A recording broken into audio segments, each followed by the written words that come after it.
गिज्याउन नि के साह्रो गिज्याएको केपी ओली र शेरे मिलेर बालेन र रविलाई धुलो चटाउने प्लान बनाइरहेको थियो र बिचमा चाहिँ गगन थापाले डिस्टर्ब गर्यो। त्यही भएर चाहिँ गगन थापालाई केपी र शेरे मिलेर चाहिँ साधारण सदस्यसम्म नहुने गरी चाहिँ पार्टीबाट फाल्ने प्लान बनाइराखेछन्।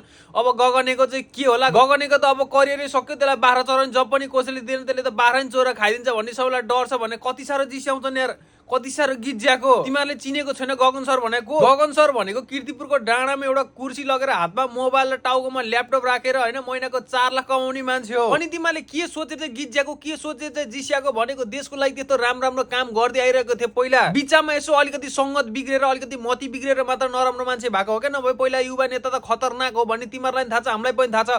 र अहिले पनि एकदम खतरनाक कुरो उठाइरहेको थियो देशको नाम लिएर चाहिँ हैन, आफ्नो पक्षको लागि। आफ्नो पक्ष मतलब आफू चाहिँ अलिकति ठुलै पदमा गर्छ, अब चाहिँ पार्टी त सबै मेरो, अब शेरेलाई चाहिँ अब बाटो लगाइहेर्ने चाहिँ आफै चाहिँ अब के रे भन्दै अगाडि बढ्नु पर्यो भने चाहिँ एकदम लागि पर्नु भएको थियो। अब फेरि हाम्रो शेरेजी लपलपेजीले चाहिँ उहाँलाई साधारण सदस्यसम्म नहुने गरी चाहिँ बाहिर फ्यालिदिने प्लान बनाउनु भएको रहेछ। के हुन्छ अब तपाईहरुलाई के लाग्छ तल कमेन्ट गर्नु होला। अनि त्यहाँबाट हाम्रो गगनजीको बारेमा चाहिँ जे पाए त सोच्ने हैन है, उहाँ खतरनाक हो। कीर्तिपुरको डाँडोमा पहिरो गएको छैन, कीर्तिपुरको डाँडोलाई हावाले उडाएर काहीँ पनि लगेको छैन, कीर्तिपुरको डाँडो जिउँदै छ। जबसम्म कीर्तिपुरको डाँडो हुन्छ तबसम्म हाम्रो के रे हाम्रो गगन दाइको इज्जत हुन्छ, पैसा कमाउँछन् है।